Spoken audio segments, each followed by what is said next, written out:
record this. I never remember that piece. Am I recording it? Yes, I am recording it. Riley, take it away. Okay. Hi. I'm going to talk a little bit about my social change project. So I'm going to share my screen.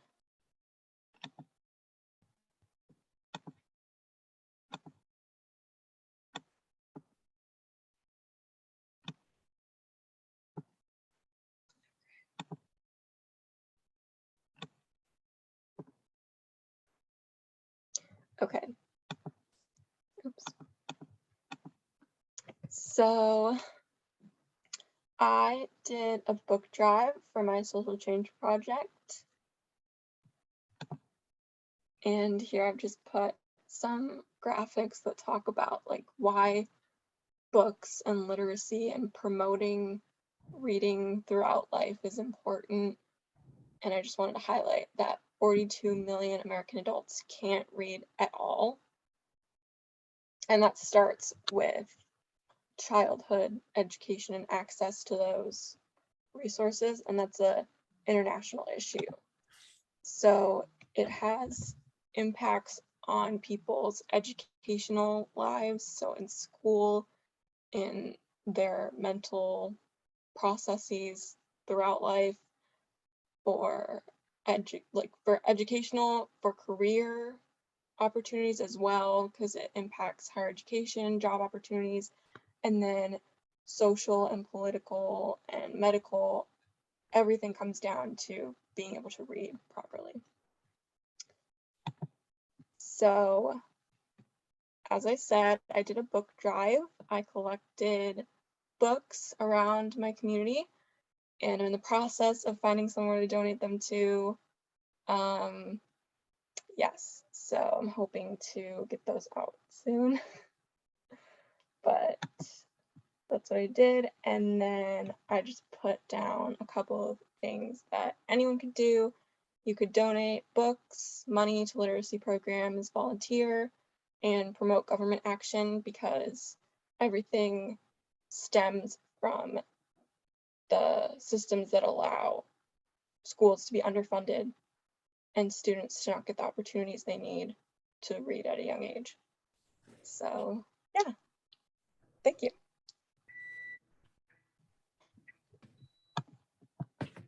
Thanks, Riley. All right, Julia. Hi, everyone.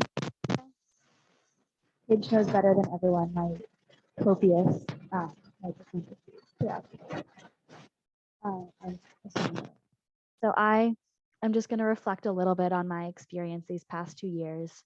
And for those of you being my parents and maybe Samantha's parents who were here last year, I talked a little bit about what it was like to have a mentor and what it was like to learn with this person all year and form a really close connection. And little did I know that my mentor this year would be even more fabulous than my mentor last year, if that was even possible.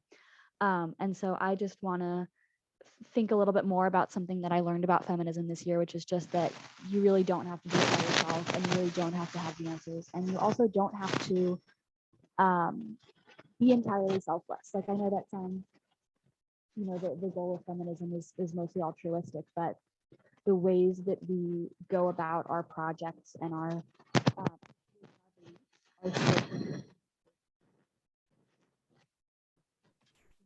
Julia, just going in and out. Can you just go back to that last sentence that you said?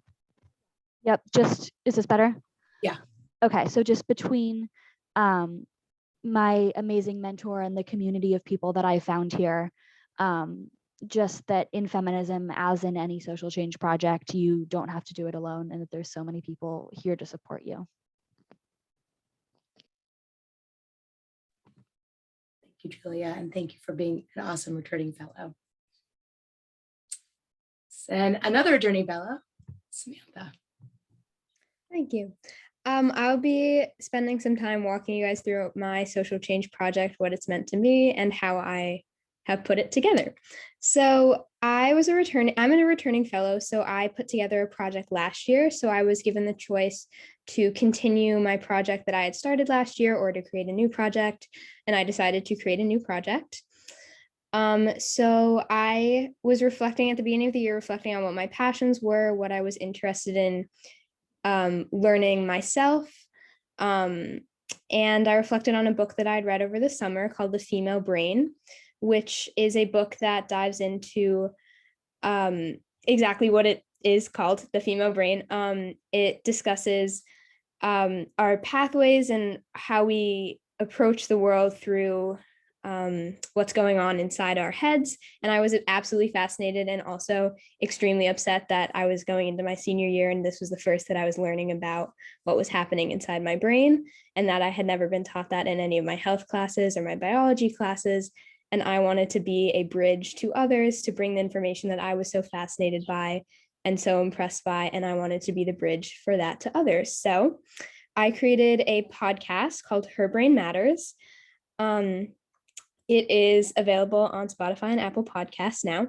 But my process to getting to that final product was initially connecting with my mentor, Rachel, who's on this call. I was so excited to get started. I was emailing Paige in November saying, can I please know who my mentor is? I want to get started right away. I was extremely, extremely excited. I think I met Rachel the same exact day that all the other fellows met their mentors, but I was incredibly excited to get started, and Rachel entirely supported my excitement, which I'm so grateful for. So we got started brainstorming. What was the main message? I didn't know if I wanted to be a teacher or to talk about, in a sense, I didn't know whether I wanted to walk people through exactly what I'd read in a more technical sense or tell stories about how my brain was interacting with the world. So we decided how we wanted to approach my narrative through my podcast, what we wanted that to look like. We talked about what the ideas for episodes could be, which started with things that I was interested in myself and I wanted other people to learn about. So this was entirely a process of education for me, as well as anyone who listens to my podcast. Some difficulties we worked through were that I have absolutely zero experience with recording. So that was difficulty number one, which I'm still working through. But making sure all of my information was accurate was another thing. I get when you are in the age of technology, there's so many sources that you can look to. So working with Rachel to make sure everything that I was finding on my own was in fact correct information. And so this is still this is something I'm still going to continue. It's still an ongoing project. It's not ending with the end of this fellowship year. I'm currently working to get a guest on my podcast, and we'll be continuing to brainstorm ideas for things to learn about my brain. And I am going to be studying brain sciences and gender studies in college next year. So this was an incredible foundation for me to see what I wanted to do with my college experience. So that is my podcast, Her Brain Matters. Great. Thanks, Samantha. Her Brain Matters. Look it up. All right. Amelia is going to share a reflection. Hi, my name is Amelia. My pronouns are she, her, hers.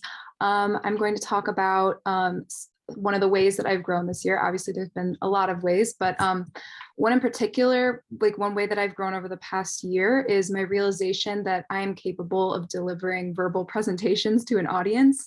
I think the idea of giving like these kinds of presentations has always like made me very anxious. But over the past year, I've begun to like conquer that fear. And I've learned that I actually may have some strengths in that department. Within like this fellowship, I was able to prove that to myself when I gave my teaching with Leah, shout out, on the LGBTQ plus advocacy. And I think it went well. We both did really well. And going forward, I'm going to keep in mind that as long as I'm prepared for the task and have confidence in myself, I'm fully capable of using my voice to uplift and educate others. And I know that that's something that I want to do in the future in college and in my life. So yeah. Thanks, Amelia. All right, I'm gonna try to, I don't know if I can double pin. Jaden and Sonia, you're next. Let me see if I can do it. You can start talking and I'll do it. Okay. Hi, everyone. These past couple of years, many celebrities have been creating their own companies, whether it is makeup, clothing, perfume, or anything else. I remember when Rihanna came out with Fenty Beauty, she made so many headlines in regard to the number of shades she offered in foundation. Recently, Ariana Grande came out with a makeup brand, REM Beauty. I was immediately blown away by the representation. There were women of all colors, sizes, and ages. There were trans women and men all on the website showing the different products. I felt excited knowing others would finally see themselves through a brand, but I also felt frustrated that this was a new feeling for me because this kind of representation should be the norm. I shared my emotions with my partner, Sonia, and she had noticed this as well and had similar feelings. We got to work with our awesome mentor, Wendy. Obviously, we joined Koleinu because we both care about advocacy and social justice. And through our project, we wanted to inspire others to use their voice for representation.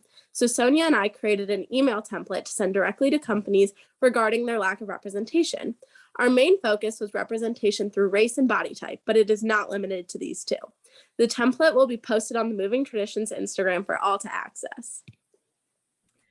So after doing some research, we decided to craft our email the way we did because we figured it best conveys our message. So first we looked at email templates on other subjects to see how they formatted their emails, which helped us gain a better understanding of how to write to companies expressing concern. At the beginning of the email, we recommend writers to briefly explain that they understand why companies market their products the way they do, but then kind of like disagree with that method. We, in the other templates that we observed, believe that a balance is important when it comes to like admonishing and understanding in order to get your message across in an effective way. So we also found evidence to include like as to why A, it's harmful to a company's growth and success to not be bodily inclusive, and B, why it is beneficial to be inclusive. Adding this information will make a big difference in the email since it gives concrete reasons for why this shift will be helpful in the long run. And we also asked writers to explain to the companies what kind of change they would like to see, like a wider variety of models, for example. This helps tie the whole email together and clarify exactly why the email is being written in the first place. We also asked that they give their own ideas for improving the company. We think that by having a mixture of slowly like building onto your argument, but also getting straight to the point makes a more interesting and convincing email. So yeah, we hope you guys will check it out when we post it. Thanks. All right, thank you. All the more reason to follow Moving Traditions on Instagram. And you can also get more information from the two of them. Thank you, Sonia and Jaden. Next up is Aviva. Oh, wait, I just chatted you instead of pinned you. Aviva, you start and I will pin you. All right. Hi, everyone. My name is Aviva. I use she, her pronouns. And for my social change project, I will be making and selling earrings and stickers and donating all of the profits to MAC, the Midwest Access Coalition. My mom and I make and sell earrings on Etsy. Shout out to my mom. She's on this call. And as MAC is a nonprofit, a fundraiser for them is always beneficial. As many, if not all of you know, abortion and reproductive rights are at stake all across the country. Many people have to travel very far in order to receive a safe abortion. Not only is the procedure costly, but you need to consider the cost to travel, whether that's gas money, a plane or train ticket, childcare, or having to take time off work, and many other expenses. MAC supports those in the Midwest who are experiencing just that. Every person who can have an abortion deserves the right to a legal and safe abortion without worry. Oftentimes as a teen, it feels like there's a lot of things that are just out of our hands. Through the past year in this fellowship, working with Paige, other fellows, and my mentor, Allison, I have realized how untrue that is. Even though I cannot vote, there's much that I can do as a 17-year-old to help people and make a difference. And for me, selling cute uterus earrings and stickers and donating the profits is what I can do to help make a change. I have not yet launched this project because I'm still making the earrings and stickers, but when I do, ask your children to send you the link. So keep an eye out for that. I will ship across the country. My Etsy Little Violet Studios, not all of the earrings will be going toward MAC, but it will be clear which of them are. Also, if you'd like to donate in addition to or instead of purchasing earrings and stickers, you can go to their website, midwestaccesscoalition.org, and donate from there. Thanks.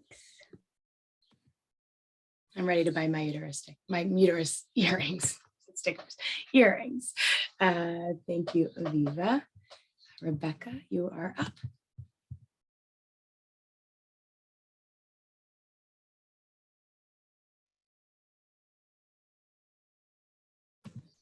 Rebecca may not be on. Are you on, Rebecca? I'm like looking through all the beautiful humans on this. Okay, we are going to go to Stella and Yael. Hi, everyone. My name is Stella. I use she, her pronouns, and I'm from Denver, Colorado. Hi, I'm Yael. I use she, her pronouns, and I'm from Atlanta, Georgia. So at the beginning of the fellowship, when deciding what to base our project on, Yael and I realized that we both have experienced similar body image struggles growing up and throughout high school. So after connecting through our conversations about body image, we decided that we will help others who experience the same struggles by sharing people's personal experiences with body image to create a sense of community and connection. Our project directly addresses the teen audience and responds to the problem of societal pressures around body image and negatively impacting body image. We hope that our project helps teens struggling with body issues because they know they are not alone and feel a sense of community and shared experience through our teen blog. So Yael and I have talked a little bit about our blog, but what is this mysterious blog and how does it work? Well, through word of mouth and social media, teens become aware of our social media page on Instagram. On our Instagram page, we linked a quick Google form for teens who feel comfortable to share our own stories and experiences around body image. The survey states that Positively You is a teen-run and teen-centered community about how body image affects our lives. We collect anonymous stories from teens about body image, including body image issues that have come up with friends, in school, with family, on social media, and more. Stories are shared on Instagram at Positively You Project, where we create a community of support and connection. After teens read instructions for how to fill out the survey, we explain that after they submit the survey, we'll share their story on Instagram at Positively You Project as part of the Positively You community conversation. We hope that our blog helps other teens, just like me and Yael, realize the power of community and connection while struggling with body image issues. This project has shown us the impact of community and how bonding through shared experiences helps us both individually and together. We hope to have the first few blog posts up in the next week and have the account constantly running in the next few weeks. In the future, we also hope to have language translations available for people in other countries to further their connection and sense of community that Yael and I have felt through this project. As we work on the Instagram page, it would mean so much to us if you could share your own body image stories and experiences on our anonymous blog. If you are comfortable and interested, please follow our page at Positively You Project and fill out the quick Google form to share your own story. It would mean so much to us. We have loved working on this project together with our amazing mentor, Gabriella, and cannot wait to share stories with all of you on our Instagram page. We will continue to work on the Instagram page and look forward to sharing our stories to build connections. Thank you. Beautiful. Thank you, Stella and Yael. Please share the link to your Instagram page in the chat so everyone can like it, follow it, and share their stories. All right. So let me just we're going to go to Leah to finish us up with our reflection. Awesome. Yeah. So I think a lot of the times when we're thinking about activism, we're not thinking about laughter and the joy that can come from actually being in an activist space, not just talking about very, very deep subjects. And I think that in Koleinu is the perfect mix of both being super excited and being young and talking about activism in this newfound way, but also talking about these really, really heavy subjects and taking that with consideration and making sure that everyone feels respected and cared for in the space. And I just have to say for myself, and I know others, I've been talking with a lot of my friends throughout this entire process right now on Zoom, and we're just talking about how much we love the space and how much we feel connected to it. And I know even though the retreat was like a month or two ago, I've still kept in touch with everybody who I became friends with, and I truly think that my life was changed in the sense of it's really, really nice to be in a space where you bring something to the conversation and the other person brings the same exact amount of enthusiasm. and they have so much more to say, and they're constantly thinking of new ways to work around different solutions. And for me, when I often find myself at like a blockade, I can always look to them, and it can be really, really sweet, especially as for me working with Amelia. We worked on our social change project together, and we did a bunch of like projects. And again, we did some history on LGBTQIA history. And it's really, really empowering to have somebody right next to you to be doing the same thing and bringing that enthusiasm. But I just have such a love for this community. So I'm very sad to be leaving this year, but I plan to be a returning fellow next year with Aviva. So that should be good. Yeah. Awesome. Thank you so much. Thanks for closing us out. You can see in the chat there are some of the Instagram pages. If anyone who didn't share their projects wants to share a link to it or share some information, you can do that too. We are going to close. Thank you again so much to everyone. What I'm going to do is put in the chat kind of like a yearbook. If any of the parents or if the mentors or even any of the fellows or anyone on the page wants to share some words of inspiration or of ways that they were just inspired or over the year they have been inspired, please do so. And we'll share it with everyone later, especially the teens, the fellows. We are going to invite the fellows have been invited in an email to go to a post party led just by fellows.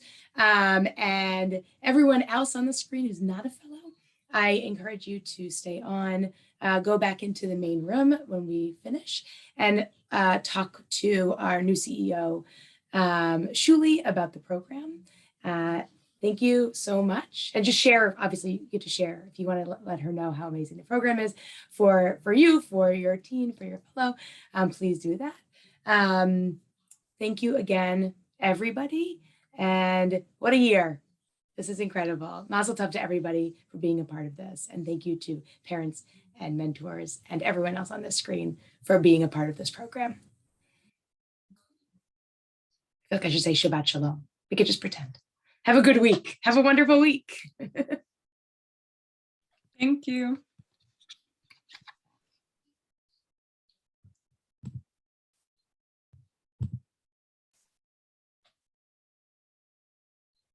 You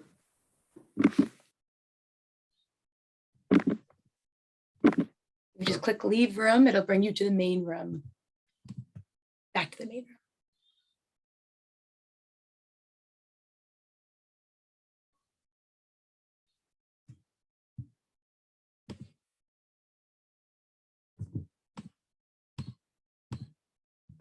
Right.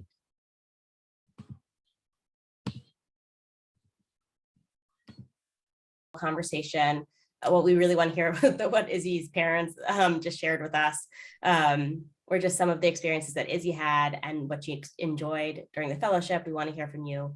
Anything they took away from it, any questions you have about moving traditions, about the fellowship, what you saw change in your children as they went through this leadership experience. So just feel free to unmute yourself and share anything.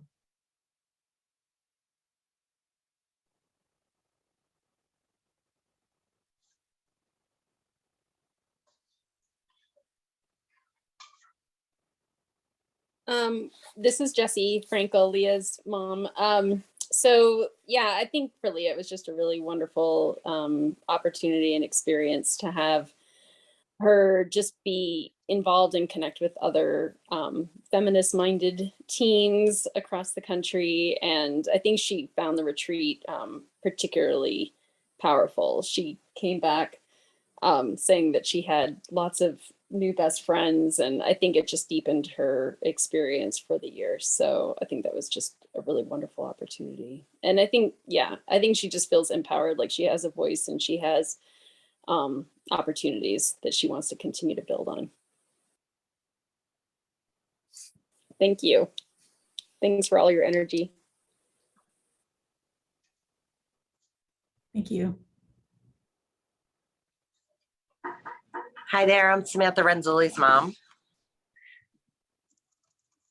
I can't thank Jen and Paige and Rachel Shine, the whole, Shuli, I haven't had a chance to meet you. You're a beautiful speaker, and thank you, all of you, for putting your time, your expertise, your background, your teaching, your love of Judaism, feminism, all of that. They can't be paying you enough to do this. And during this time, it's so important. It is so important. And Rabbi Sarah Marion here in Bridgeport, Connecticut, we live in Fairfield, but that's our shul. She connected Samantha to this, and I'm forever grateful. So thank you. And I hope these relationships, adults, teens, continue. I know she has some very special over 30 friends now, 30-year-old friends that are mentors for life, I think. So I hope it continues. I hope you all continue to reach out. And Jen knows I've gotten a few requests from friends that saw Samantha wearing her, was it Jewish feminist t-shirt, and they want to buy them. There it is. They saw a post of hers, and I'm going to gladly, when I can get the chance, I'll buy them for a bunch of young women from around the country. We'll be wearing them proudly. If you guys are okay with that, if they're not in the program, but they want to proudly wear them across the country, I'll support the organization and send them to them. So thank you so much. Thank you. We're so glad that Samantha has been in the program for 2 years. I've really enjoyed working with her, and our shop should be open soon. So stay tuned. Terrific. No, the feeling is completely mutual. She looks forward to your Sunday calls and in between. So thank you for being a friend and a mentor, for sure.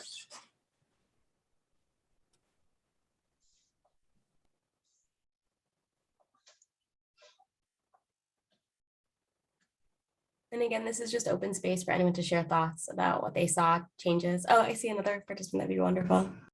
Hi, I'm Jill Mainzer, Yael's mom. Again, thank you to all of your hard work. For us, it's been particularly impactful because we belong to a pretty traditional community, both shul and school. And it's been very hard for Yael to find like-minded people in those places. So this has been such a gift for her to be able to find people who think like her, who want to talk about these issues. And when she came back from the retreat, she said, I really feel like I understand now the kind of people I want to be with. And that is really, I think, a big gift for anyone. So thank you to all of you and all of your daughters.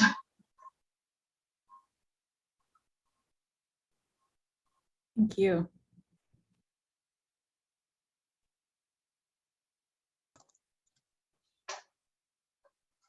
I'm glad you found us.